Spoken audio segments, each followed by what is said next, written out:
It's one small step for man, one giant leap for mankind. Columbia, this is... This is Houston, AOS, over.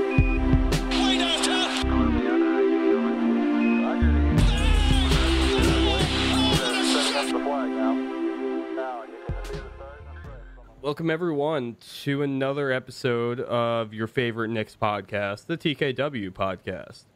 I'm Anthony Corbo. You can find me on Twitter at CorboAnthony.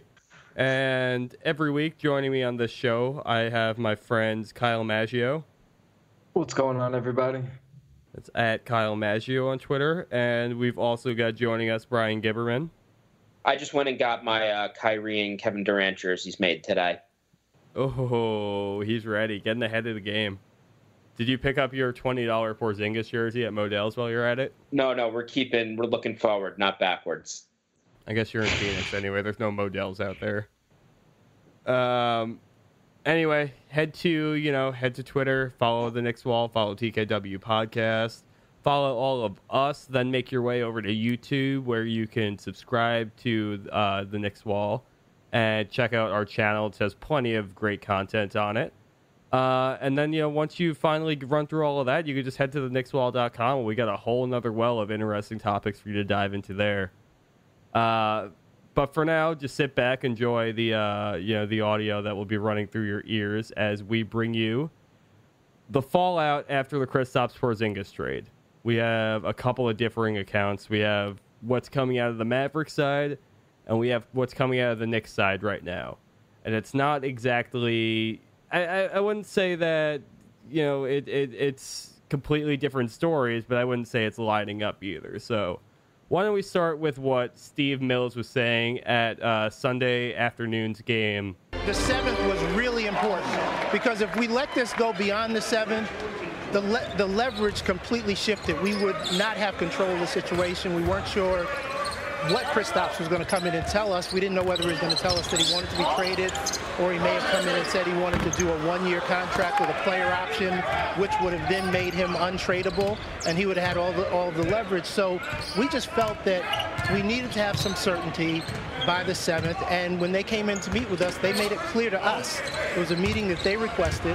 They made it clear to us that he did not want to play for the Knicks, that he was not going to re-sign with us as a free agent, and we, in one way, thanked them for the clarity because it gave us the information we needed to know. And because of the conversations that Scott had been having and that I had been having with other teams, we knew exactly where we wanted to try to move.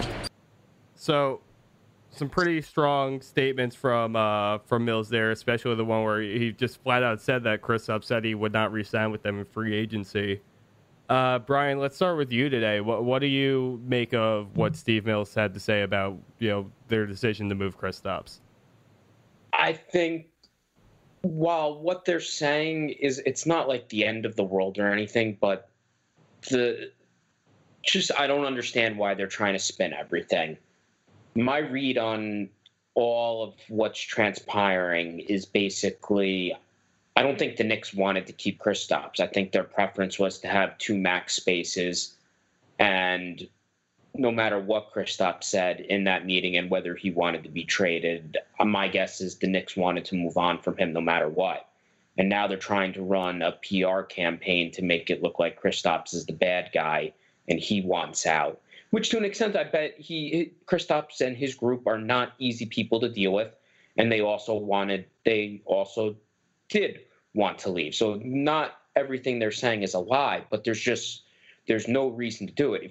I really respect Rebecca Harlow. I think she's the best part of the Knicks broadcast. If you listen to her interview with the assistant coach at halftime, she asks great questions. She gets good answers. Post game, she always asks smart, intellectual, good questions that really she hits on good points all the time. That interview with Steve Mills was canned and planned out. She was asking she wasn't asking questions. She was making leading statements to set Steve Mills up to respond in a way and to have what the Knicks wanted out there public, because they knew that interview would end up getting put out everywhere. And all that needed to be said was, and for this situation and how it needed to be framed was, Kristaps, it was just best for both parties if we moved on from Kristaps, and that's what we decided to do. There doesn't need to be this whole spin campaign. Just set it out there like that. We thought it was in the best interest of both parties to go our separate ways and be done with it.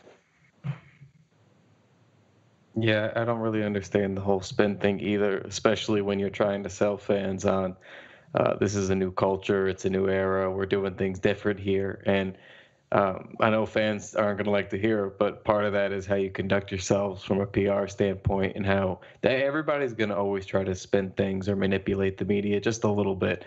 But there's a difference between just keeping it short and sweet. Like, if there's nothing to hide, the Knicks should be acting as though there's nothing to hide. That's how anyone should really operate. If you operate in a suspicious kind of a manner, like the Knicks were, kind of rushing to get the leaks out that KP was the one declaring that. Remember, that's how the news came out. Was they had the meeting. He wanted out. Here's the teams that are interested. Boom, he's in Dallas. All that happened in like an hour or so.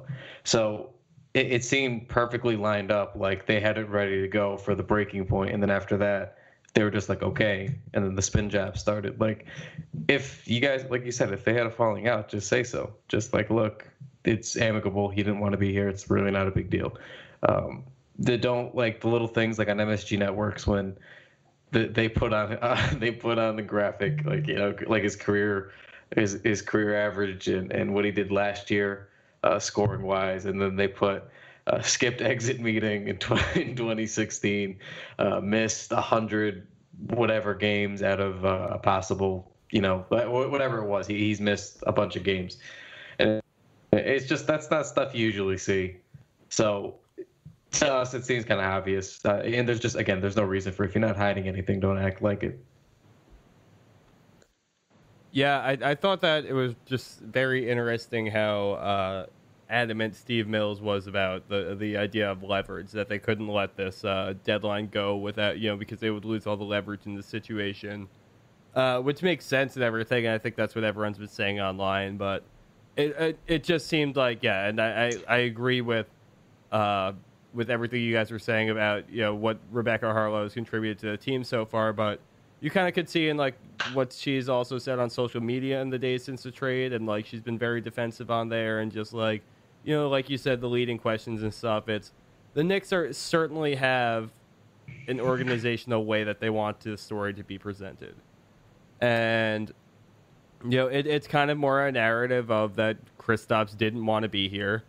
Steve Mills flatly saying that he did not want to be a Knick, and that he flatly would not re-sign with them in free agency. Even though that's, whether he would take the qualifying offer, whether or not, whatever would work out there, he made it seem like this was a decision that they had been, pondering on for quite a while, that, February 7th here was going to be the breaking point in the Knicks and Porzingis' relationship one way or another.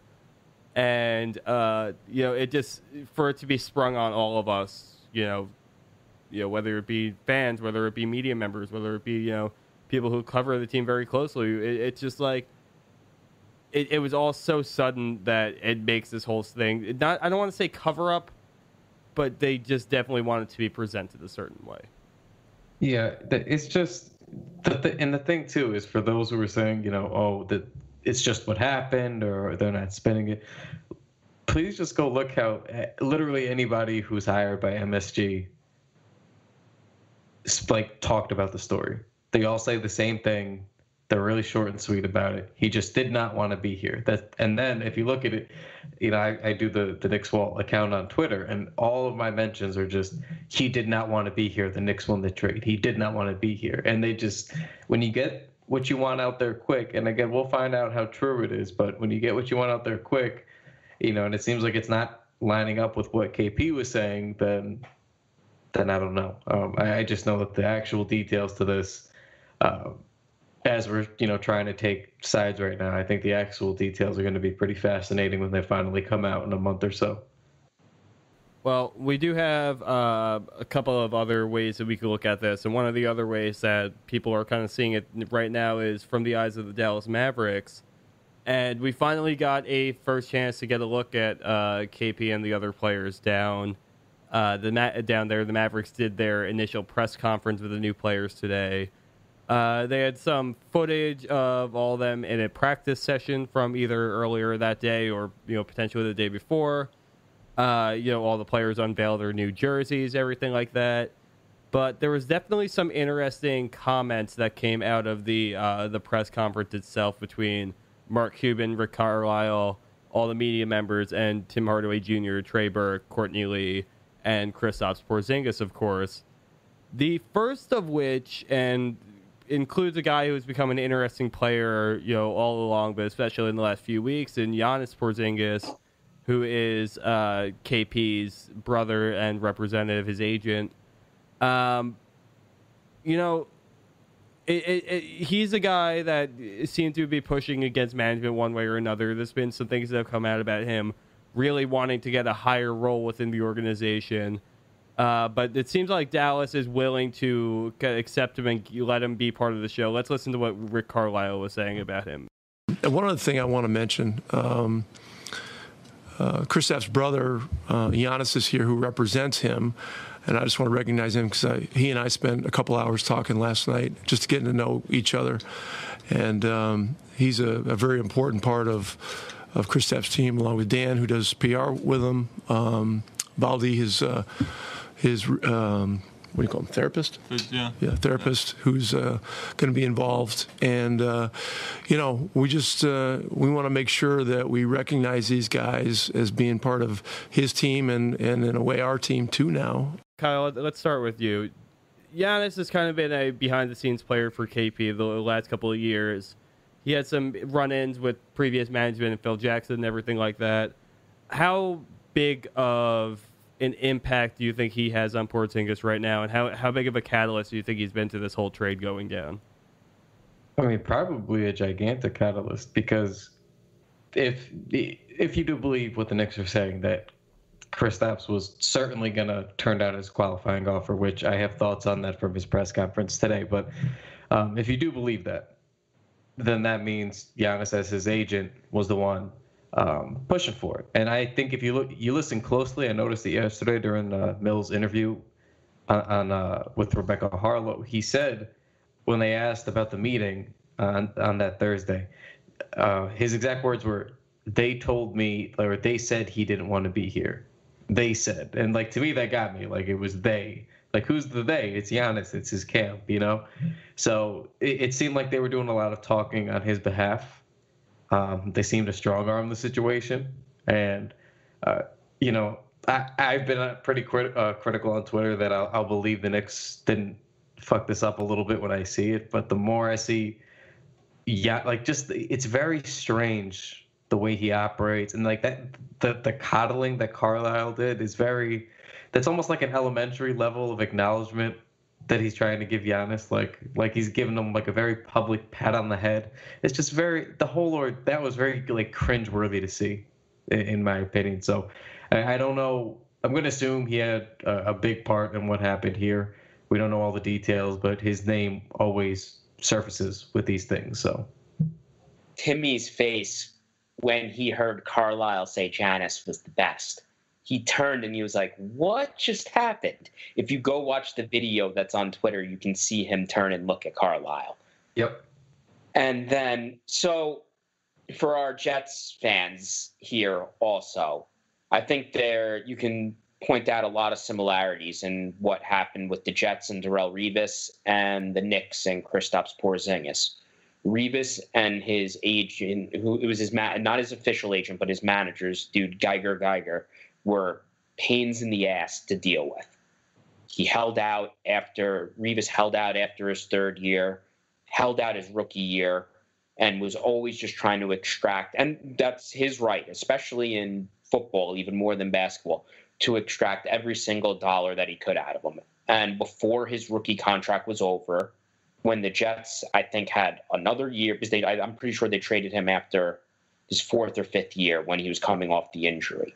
They could have franchised him, and they had control of the situation. And instead of doing that, they traded him to the Bucks for a first-round pick. And it worked out. The Jets got Sheldon Richardson out of it. It's a very similar situation with the Knicks. That Porzingis, he's a pain in the ass to deal with, but he's also a great player. So in those situations, sometimes you do it. But the Knicks decided they didn't want to deal with all the drama and the trouble that comes with dealing with Janis and Kristaps. And they were done with it, and they moved on.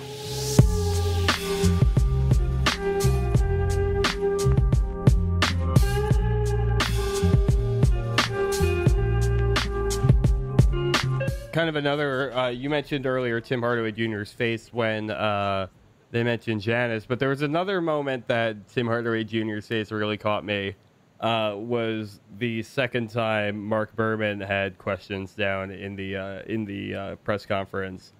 Berman very clearly wanted to call KP out on him not on his plan for coming back from injury, and how it always has been the plan all along for him to not play this year, which is what he mentioned at the conference.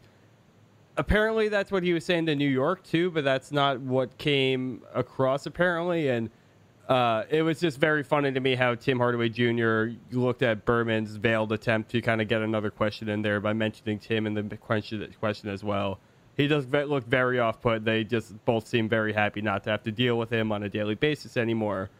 But why don't we listen to what our old friend Mark had to say about, or what he had to ask KP and what his response was to coming back from injury. You were going to be reevaluated in mid-February, but you said the plan was you would probably not play the season, so the evaluation was just to see where your leg was. I mean, there was no plan to possibly go back to practice. We'll see. We'll evaluate in mid-February. Right. Yeah, we're working all that together. We're putting all that together right now. So whatever the plan was in the previous organization really isn't relevant at this point in time. We have our doctors. We're working with his team, and right now the plan, the 100% plan, is for him not to play. And so there's not. What was in place prior really isn't relevant at this point in time. So Mark Cuban comes out and says the 100% plan is for him not to play. Kyle, do you think that this has always been the plan for? Was this the plan for the Knicks as well? Has this been KP's plan all along, or is this something that's new? Is this something that the Mavs are putting on him? What do you make of this whole thing? I actually kind of took issue with how open and shut that was today, with that just being the plan, and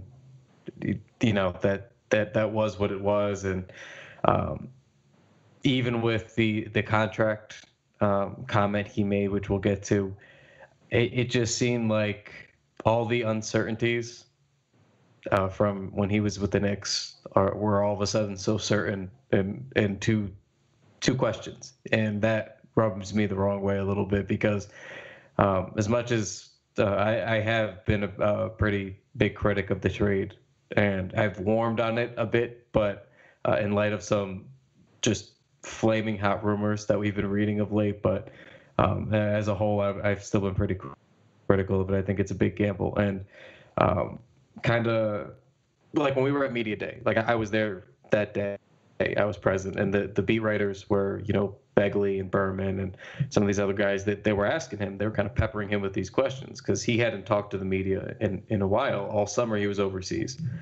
So they were asking him, what's the timeline for the injury? And he was very vague. He didn't know. He didn't want to put a timeline on it. No big deal, which wasn't that big of an issue because a lot of teams do that now with big injuries. You don't want to overpromise and underdeliver, so I understand that. But then even for the contract stuff, they'd be like, well, anything on the contract, then again, still nothing. He just really was just, and then you could see he was kind of getting annoyed about it. And then they'd be like, well, how's the knee feeling at least? He's like, everything's going good. Like, we'll evaluate with the doctors and whatever. Just everything was really short, and he didn't want to deal with it. And then today they ask him about it, and it's just, well, nope, he's not playing the whole year. That's the plan. It's like, oh, well, there was no plan at Media Day. There was no plan at all. He didn't want to talk about it. And then the contract thing, too, they brought up. And, about him signing there long term. And then, yep, well, we want him here 20 years. And then KP kind of laughs like, oh, we're on the same page. It's like, what are we doing? What happened behind the scenes here that we don't know, that you just wouldn't be made available to the media for 5 months? You didn't want to talk to anybody. How did we get here? It's just very strange how sure everything was today at that press conference. Dallas hasn't been a good organization in a minute. They've made a decent amount of mistakes. But, I mean, it is pretty fair of an individual player to trust the Mavs more than the Knicks. Especially, look, I don't know much about the Knicks training staff and whatnot. I know they're trying some new age stuff. You've read Volkaroff, I think, has written about that, and it's become kind of publicly knowledge that they're doing some advancements in sports science and stuff like that. So that's been good stuff. Fizdale seems like he's at the forefront of that. But the Mavs medical staff does have a really great reputation, and just someone being more trustworthy about what the Mavs tell them and what Mark Cuban tells them rather than James Dolan and the Knicks organization is something that I can find understandable. I definitely had a moment of jealousy when I was watching that press conference before. For not sure. Not that I don't. I still have a steady like I still believe that Steve Mills and Scott Perry can write this organization, and I think Fizdale's had a lot of faults so far, but I'm not out on him yet. And obviously James Dolan is going to be James Dolan, but you take a look at that Mavericks press conference today, and just kind of that that table has been together for so many years, and not always been the most cohesive of units, but they've had success and stuff, and you look at that, and you have a moment of jealousy for a second, but all in all, we got to stick with the tank, we got to stick with the ship here, and hopefully keep on moving forward. One of the other interesting things before we move off of Kristaps, because we have other things to talk about tonight. The other interesting thing to talk about here, because it affects the Knicks with the trade as well, is Kristaps' contract situation. It's kind of gotten around now that Kristaps is considering taking the qualifying offer. Some people even reporting that he's going to take the qualifying offer from Dallas this summer and be an unrestricted free agent in 2020. They asked him about that in the conference today, and it kind of got swept under the rug, but here's how it went down. Scruggs, NBC5 Dallas. Donnie, can you reflect on the past 7 months between getting Luka and then making this deal here in Kristaps? Do you plan on signing a contract with the Mavericks this summer, restricted or long-term? That's a question to me? Yeah. I can answer that for you. Yeah, he does. There you go. Kristaps, is that true? I can answer that one too. Listen, we're on the same page. Don't even ask. We're on the same page. Long-term or restricted, Mark? Which one? Oh, long-term for sure. Our goal is to keep these two together for the next 20 years. It's a scary thought to have those two playing together for that period of time. I don't know if it's likely or not, but where do you think that Kristaps is? Where do you think he's standing right now in his contract situation? In the end, do you think that guaranteed money is going to be too much for him to pass up this summer? I thought it was pretty interesting that Cuban jumped in and answered for him instead of letting Kristaps answering himself. That sounds like someone who didn't think Kristaps was going to flat out say yes and wanted to project confidence that it was going to happen, even though it might not be 100% agreed to. I do think in the end, Kristaps will see Luka and be like, okay, I'm going to stay and play with this guy. That's why the gamble for them was worth it. But I don't think it's as locked in right now as Cuban was trying to make it. I feel like Cuban was just trying to avoid a whole Kyrie situation, though, right? Yes. By jumping in there. 100%. Yeah, it looked like it too. I mean, KP was stammering, trying to kind of just buy time, it looked like he was looking for someone to bail him out. So it looks like he got it, but even still, and then just the bold proclamation there. He wants to be there for 20 years and everything. And it did seem like they were trying to paint the picture of confidence, but just the whole thing was very cringeworthy. And it made me very uncomfortable. It's still very jarring to see it. But I'm sorry. We spent years thinking like that was going to be the future. And then like to see him in the Dallas uniform today and just yucking it up with Luka, it's just very, very frustrating. All right. Well, we're not bitter at all. No, not at all. No. I'm actually not.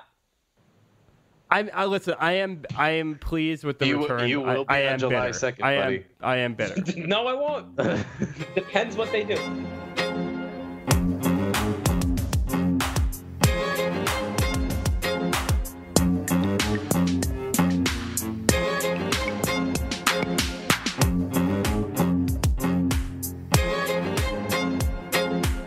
Anthony, before we move on to the new players, I just want to bring up an Anthony Davis point here that I think ties into the July 1st that Kyle just brought up.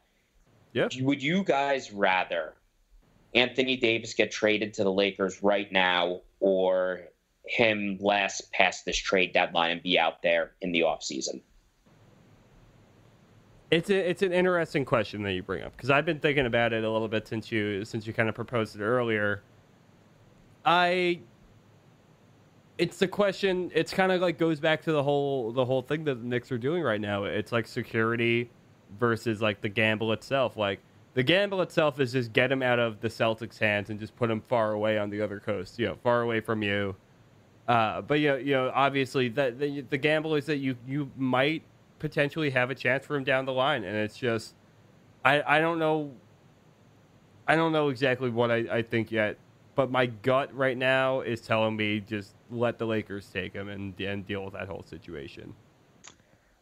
Just keep him out of Boston. The most important thing is keeping him away from Kyrie, so Kyrie can come here. Yeah, honestly, the Celtics are, unless they cash all their chips and figure to be a young rising team for the next X amount of years, right? And the Knicks are, while behind on that timeline, figure to be a young team on the rise by all accounts is the way they're spending this right now because there's no free agents in hand. So to me, I would rather him just go to LA and just not have to deal with the whole Celtics situation.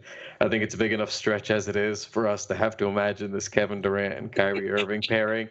So I'm not going to sit here and just get carried away and think, listen, just really quick, listen, okay? I know when you read enough rumors and see enough little hints and things, you could talk yourself into it, but please, even if you're the most optimistic Knicks fan, you cannot possibly believe we're getting all three of those guys. Like at most, I would understand if you believe the Durant Irving rumors. I would understand. I truly would. A lot of people are talking, even Zach Lowe and Nate Jones, like legitimate guys are going, hey, this is a legitimate thing that's happening. Like, pay attention to it. But the Anthony, I mean, that is a stretch. Even if you consider we have more picks now and we do sorely overvalue our own guys. That's everybody in the NBA. We all do that. But there's no way. There's just send them to LA and let's just call it a day. You're basically banking on getting Kyrie, getting KD, winning the lottery, then the Pelicans wanting Zion and other pieces over anything else that's out there. I think they would take the Zion trade. So, that's the thing. If the KD and Kyrie thing is real, and at this point, I'm not saying it's 100% going to happen. I know I joked about it earlier in the show, right when we started. But you have to acknowledge it's a possibility right now. And if that happens, I do think the Pelicans would take the Zion trade. It's a real thing that it's got to be like an 8 to 10% chance of happening just because of the odds of winning Zion in the lottery.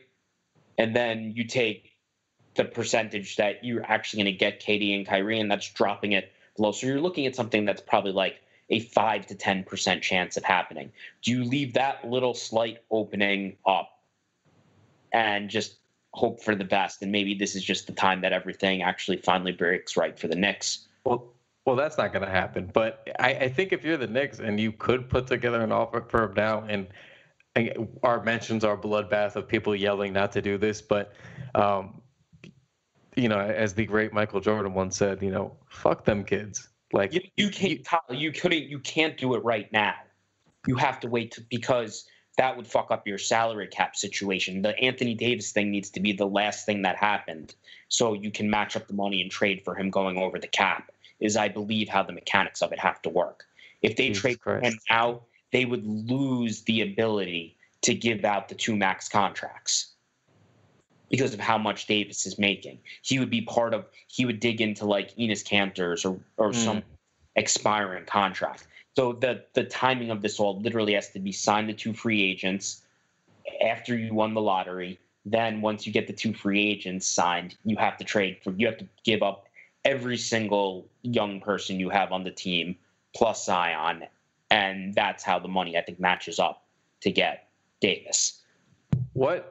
So let's say they do somehow wait till the summertime, because this is another point of contention. Even if you waited until the summer to do it, the point stands. Like, a lot of people in our mentions were just like, no, you can't give up that many of the kids and picks and whatever. And I was of the thought, like, hey man, if you were going to make a move like that and you think these guys are coming, but even if you didn't, if you were that serious about making a play for Anthony Davis, of course you give up that much. This isn't like, and I've related this whole parallel that we're in right now to like the 2010 situation and that timeline, but this isn't like the Melo trade. The Melo trade, like, we already had a lot of money tied up, and then we got rid of a bunch of young guys basically to get Melo and then extend him and pay him a lot of money. So it's a little bit different. Like, if we get Anthony Davis, like, there's still a lot of fucking money left.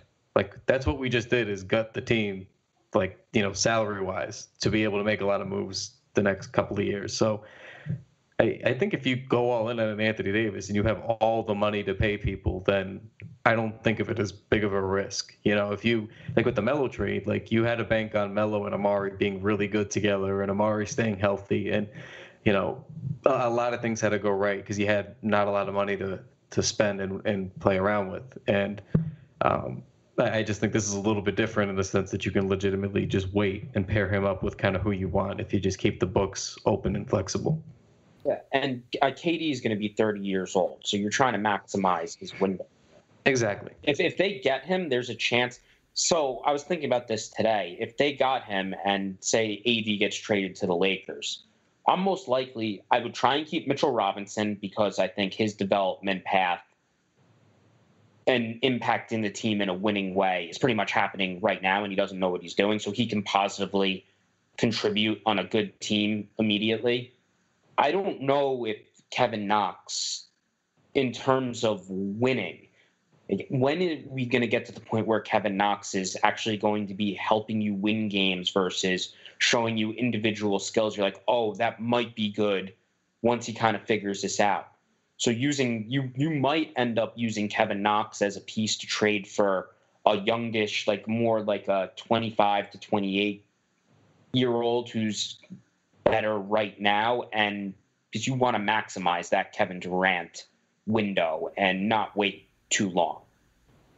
Well, I think we should stay in the present for the time being, because we have a lot to talk about from the most recent game that happened to the Knicks on Sunday, when the Memphis Grizzlies came into town.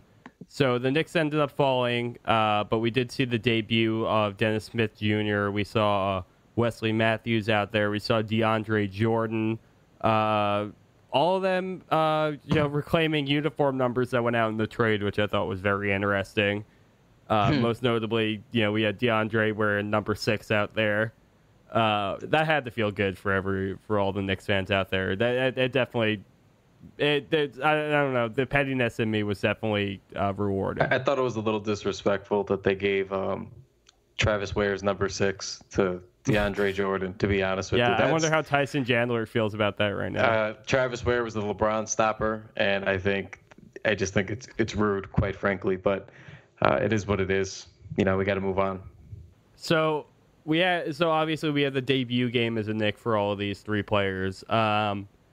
Wes Matthews had a little bit of a rough shooting game. DeAndre Jordan had a double-double out there. But obviously Dennis Smith Jr. is the player that we're looking at the most out of this trade. Brian, just kind of looking at day one with Dennis Smith and how he played out there, is he someone that you could see potentially having a longer term fit with the Knicks? Oh, to be determined. I liked, for the most part, what I saw from him in his first game. The getting to the basket with ease, jumped right out. Finishing was pretty solid. He missed one layup, but for the most part, the finishing was very solid around the rim. Made some good leveraged his ability to get into the lane, into some good passes for wide open threes. Jumper was ugly. He had a foul shot that was really ugly. Very flat, it looked like. So we saw that his shooting percentages were better. I'm hoping just not in rhythm. The offense was a little clunky because everyone was learning how to play. That the jumper gets into a little flow and looks better than it did in the first game.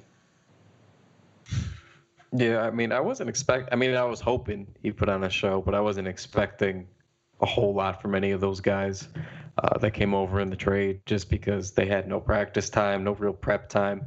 I believe Dennis Smith Jr. said they were taught more plays. I think the ones that they had down by the time of the game starting was 3 plays was all they had memorized at that point. So I know Dennis Smith in his post-game interview, was saying Mudiay and Frank Ntilikina were trying to help him out and give him tips and pointers, but it's a different system with different teammates, and you don't know their tendencies. It's tough. I know he made a couple of nice reads, that one to Knox in the corner with that Euro step that was a beauty, and then the one I think was to Vonleh. Those were nice, and I think that's the kind of stuff that we hope to see for him in his growth here. So to answer Anthony's question about if we see him as part of the future, I hope so. He's a young, explosive scoring guard with upside. He's only a couple months older than Frank, I believe. I think he's 6-7 months older. So he's still very young, and he can do things well. And, I know he over-dribbles the ball, but most of the good guards in this league over-dribble, if we're being quite honest. They're just very good and more effective with it. But so you mentioned Frank Ntilikina out there too, and he mentioned you tried to give some pointers to Dennis Smith Jr. along with Manuel Mudiay, but Fizdale also specifically mentioned when he was asked about Frank, like whether Dennis Smith Jr. means that Frank, there's less emphasis placed on him right now, and the Knicks' own Eli Cohen had a great piece about Dennis Smith Jr. and Frank Ntilikina playing next to each other, but I kind of wonder where you guys consider Frank Ntilikina now that Dennis Smith is in town. Do you believe what Fizdale's saying, that they can play next to each other and both have a future with this team, or is it just another player that could potentially be competition for minutes with Frank? I don't think they believe in Frank at all as the point guard now. Not as the starting one anyway. Maybe he's going to continue to be the backup. I don't know if they're going to start him at the 2. I kind of like Dame Dotson starting next to Dennis Smith Jr. as well. But, I am a really big proponent for seeing Frank run next to Dennis Smith. I just don't know how often we're going to see it. There's also the very present question of whether or not Frank gets traded in the next couple of days. We've heard his name kind of pop up in a couple of different rumors. Phoenix seems to be the reoccurring one that comes up. So I don't know, but if we do get to see him, it makes a lot of sense. They seem to balance each other out. Everything that Frank is good at, which is defending, being selfless, kind of benefits what Dennis Smith needs next to him. In theory, Frank should be a good spot-up shooter, even though he's just not a good shooter anywhere from the floor right now. And, Dennis Smith is just an aggressive ball handler, gets to the rim however he wants, whenever he wants, it seems. So we'll see. On paper, it's a good fit. I hope we get to see it. I'd kind of be disappointed if we didn't. I'm with Kyle that I'm nervous, that I don't know if the organization's really into Frank, and it's possible that they can move him. But me personally, and we all know how I feel about Frank, but I want to see how I would do this now is I would start him next to Dennis, and I would make the starting lineup Dennis, Frank, Knox, Vonleh, and Mitchell, Jordan, whoever they want to play at center. Cornette, I honestly don't care. Anyone. They can use any of them. And then I would run him. I would bring in Dotson early, pull Frank out, so let him and Dennis play like 4, 5, 6 minutes together. Pull Dotson out, let Dennis run the rest of the first quarter, bring Frank back around, and have him run the second unit to get some time running point by himself, and I would take Mudiay out of the rotation. I don't think there's a chance in hell that is what Fizdale is going to do when Mudiay comes back. I think Mudiay is an ego thing for Fizdale, and he wants to like prove that I helped get this guy better, and so I doubt that's going to happen. We'll probably see Frank off the bench playing next to Mudiay or starting and playing next to Dennis Smith.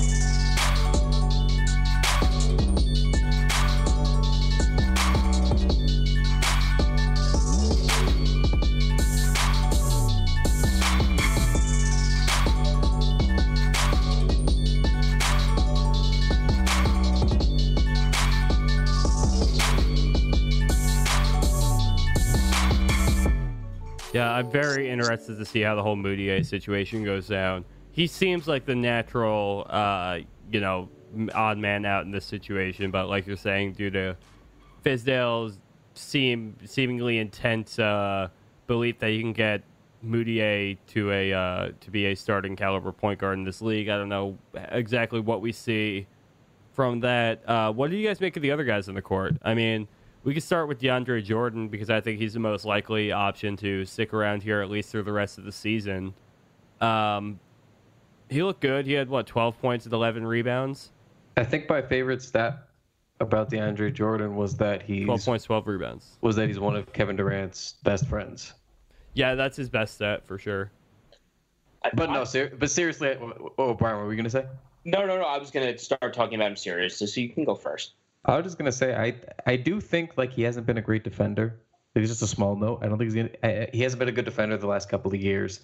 But he was a very good defender for a while, and he kind of does have that same mold that we kind of hope Mitchell Robinson turns into as a player. And you would hope, it seems as though he'd be a decent mentor for Mitchell Robinson. So I hope from that standpoint, maybe they keep him. I'm half joking with the KD stuff. As you guys know, I'll believe that when I see it, when he's at a press conference. But, if you can keep a guy who could help mold Mitch, I think you should do it. Wesley seems like a good guy. I've always liked him when he was on the Blazers and with the Mavs. But, he's a little older now, and I'm sure he's going to be coveted. I know that we talked about the Sixers potentially doing a trade for him, so I like DeAndre. I like both those guys, but DeAndre, I really think it'd be beneficial to Mitchell Robinson. A couple of bad shots from Wesley Matthews aside, one thing that really sticks out about Jordan and Matthews is just they know how to play basketball. Like, they're out there. They just have veteran basketball IQ. Matthews knew to pressure Jaren Jackson at the right time when he pushed him all the way towards out half court and the shot clock was running down. It's a smart gamble like that. He had a double team where he double teamed the guy, then he rushed out to the corner to rotate out to the shooter, and it sent Knox back to the other side. Just mental things that are happening on the court that jump out. You're like, oh yeah, this is what it looks like to have guys that know how to play basketball. Jordan's defense isn't the best, though, because he just sinks back too far when he's guarding people at times. But he knows how to rotate. He knows where to be. He cleans up on the defensive glass because he has a good feel for it, in addition to just cheating off of people. So you could tell, as time goes on, if this group actually played a little bit together, they'd probably win a few more games than people would like. Because Wes Matthews and DeAndre Jordan, they're nothing spectacular, but you're increasing the talent level on this team by a significant amount over what was playing before. And Matthews, he's going to end up hitting, and it's also pushing him towards a better shot selection too, because you're going to have Matthews out here. I'm guessing, I haven't looked, but I guess 35 to 40% of his shots are probably three-pointers. And DeAndre Jordan, pretty much every shot he's taking at the rim, he's making free throws at a much better rate than he has in the past. So you're also going to be helping your shot selection in terms of what areas you're taking shots on the court. You're getting rid of Trey Burke, which was a ton of mid-range jumpers whenever he played. Timmy's shot selection wasn't bad. And then who was the other? And Courtney Lee, when he played, loves passing up open threes and dribbling into mid-range twos. So you're getting the type of shots you want to get more with the guys that they've included on the roster as they start to fit in with the offense more. Yeah, I think you have a little bit of a sense of like a less is more mentality too, where you like you're gonna get less shots and better production out of like those players who are gonna play less minutes out there anyway. So, you're like, I think those veteran players are gonna have a bigger impact in doing less work on the court than some of those other players on the Knicks who were sent out were kind of being tasked with doing.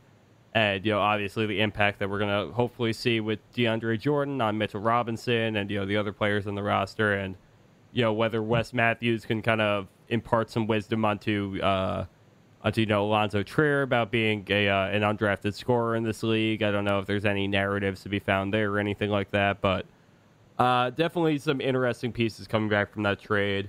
Do you guys want to talk about anything else from Sunday's game against the Grizzlies? We had the return of one Joakim Noah to Madison Square Garden. Yeah, he got booed pretty. I wouldn't say it wasn't that bad. Like I thought they were going to bring it a little bit more, but I think everybody's just still a little bit bewildered from how to react to the KP trade. So I don't know if we had the right amount of heat that we would normally have, but he got booed. I mean, I think he expected it. I think we all expected it. His comments since he's owned up to kind of being an ass while he was here and owning up to a lot of it.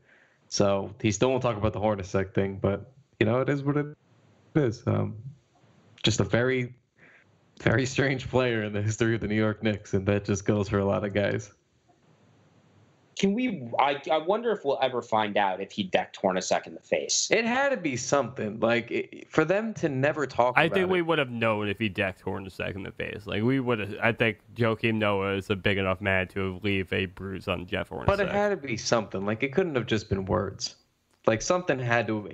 I don't even know if it was Noah socking him. They said Hornacek was furious. That was the initial thing. Hornacek was the one who was very. Really, really heated and got in his face. It's possible Hornacek did something. I don't know. We can't even really properly speculate, and that bothers me. We don't even have a hint. We just know that they got into it. That's all we know. Jeff Hornacek slapping. Imagine just they have to have video of this too, right? Don't someone does. The teams videotape every practice. I think that in 20 years we'll get the the hidden footage that come out of these dark years of the Knicks that eventually lead to the next great era of Knicks success, and then ESPN will come out with a documentary about it all, and then we can see all the footage then. So be patient, it's coming.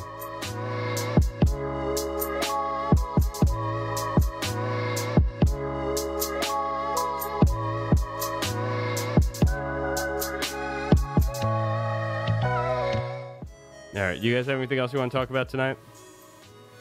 Do you guys honestly believe that Wesley Matthews and Deandre are actually going to get traded? Or do you think that we're just going to sit tight here? I think Wes probably. I could see. I mean, just because I hear so much of him coming up on the buyout market, I could see a deal with Philadelphia potentially going down.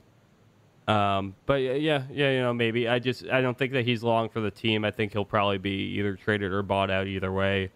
The whole DeAndre Jordan, Kevin Durant connection and the Mitchell Robinson thing in there too. I could see him sticking around too, especially after Enes Kanter is waived. So we'll see what happens. If there's a team that wants him that has expiring contracts to match up with either of those guys, I think the Knicks would be willing to trade that. Oh, you know what? The Jordan thing, I'm not as sure about as I was in the past after being told about the Durant linkings today. So maybe that won't happen. But Wesley, yeah, I think pretty easily a team would give up a second round or 2 second-round picks for him, and the Knicks would take him if there was expiring contracts to match up with it. Last thing I want to ask you guys, percentage-wise, how much faith do you have in Dennis Smith Jr. becoming a good player? As a fallback the Knicks whiff in free agency, we're gonna. I've already envisioned it myself. I envisioned the Knicks missing in free agency, and then next year our rebuild is going to be, the poster boys, Dennis Smith Jr. and Kevin Knox. Do you think that he can grow, in a way, like take a significant leap year to year, sort of like we've seen De'Aaron Fox take a really big leap from one year to the next? Do you think that that's something that you feel confident in? I'll be honest. I need to see more of him. I need to get a better feel for him. I haven't watched enough of it to give a strong opinion on that yet. I like to, there's a difference between like watching a guy every once in a while and being like, and then looking at his basketball reference page and being like, all right, this is like a worthwhile thing to take a chance on. Like that's where I'm at with Dennis Smith right now. For me to like really give a hot take on him, not even a hot take, like to really dive into what I think, good or bad, I need to see him a lot more and like really watch how he plays defense and see how he moves without the ball. I just like to see a lot more of him before I come into a declaration on that. I will say he's probably the Knicks' best point guard prospect in a long, like, he's probably the Knicks' best point guard option, all things considered, like, since like the early Felton days. No, hold on. We have to be honest about this. I'm not discounting Rose. I'm not. I'm just saying, like, ew, come on, man. I'm aware, but even still, it was like 18-5-5. Like it was. No. I'm just saying. I'm not saying just based off production alone. I'm saying with a long-term view of things. Yes. I'm saying he's probably the Knicks' best, like, and most established, like, long-term option that that they've had their eyes on in a while. So, like, all I mean to say is that he's worth the look. He's worth the shot. He's worth what, he's not the ideal fit. I don't think he's exactly the player that we were all pining for at the point guard position. There's a lot of opposition, even when it looked like the Knicks were going to draft him. But he's got talent, and I think that's a lot. He's got some proven talent so far. He seems to have a projection record. So I think that he's going to be. He's kind of the, just the best shot they've had at that position in a pretty long time. So, again, I'm not out at Frank yet. I just think that he ends up being kind of a more positionless player. And, I don't know. I'm excited to see him for the rest of the year, and I'm excited to see the starting point guard position go to somebody other than Emmanuel Mudiay. Yeah, I don't know either yet. I got to watch more of them. I'm really fascinated to see how this rotation works out now, though. Yeah, I think Mudiay has to go. I think Mudiay is just. He's a shittier version. He's just got to be the odd man out here. Brian, would you say he's the shittier version of Dennis Smith Jr.? Yes. Yes, I agree. And he's younger. That's exactly it. He's younger and more explosive with more upside. Like, I think in trading, this is how I felt. My immediate reaction, besides this sucks for KP leaving, was this trade immediately makes Emmanuel Mudiay totally redundant. Just there's no point in having Mudiay on the roster. And then my second reaction to that was they have zero faith in Frank, which rightfully you could argue, and I have of late, that he's not the point guard of the future. It's just he's not giving any real true indications that he's going to take the leap. So I'd understand that as well. And it just seems like they're shifting to making, like Ant said, positionless, not necessarily never a guard, but more of like a part-time guard, which I actually think is more than fine for the player that he projects to be. I think he could be very good only occasionally being the ball handler or a secondary ball handler. All right, Kyle, do we have anything else that I forgot to plug earlier in the show? Make sure you follow us or you subscribe to Twitch, just twitch.tv/the Knicks Wall. We're going to have some fun stuff coming up. Just, with the 2K pregame shows, and, we may do other things in the near future with it. Still experimenting. Obviously, check out the TKW shop at TeePublic. We've just taken all the Kristaps Porzingis designs down, which were many, and it was painful, but they're all down. Did we actually take them down? Yes, I did. I know I did. I took them down almost immediately, and then I feel like we should put up the KP Tim's shirt. Well, oddly enough, no. We have to revise it, put a few X's where they need to go. But no, I actually took them down, and oddly enough, we got a DM like 2 or 3 hours after I did it, requesting to put them back up before it was too late. Like he's just like, they were just really good, and I never got around to getting them. Can you put them back up? So I put them back up. He bought, I think it was like 3 or 4 shirts and stickers, and then I think I actually got to take a couple of them down now, but most of them are gone. Is the point? So, but anyway, get him before he gets to them, people. Anyway, we have some. We did a couple of memes today for like the Always Sunny in Philadelphia, Dennis and Frank stuff. So. Well, we'll always have fun things like that. We'll always play out things and give you guys something fun to spend your money on and in turn support us, which hopefully you enjoy doing. And outside of that, just give us a good review on the pod. Give us 5 stars. We appreciate that. Keep an eye on all things. We're going to talk about it a little bit more on our next pod, too. But just keep an eye on all things TKW for Thursday. We'll be across the board with our draft coverage. So if the Knicks are going to make a move, you can bet on it. We got you covered. Please don't trade Frank. Please don't trade Frank. That's going to do it for us, though, this week on the TKW podcast. Like we were saying before, subscribe and listen to us on all platforms, and we will talk to you all later on this week.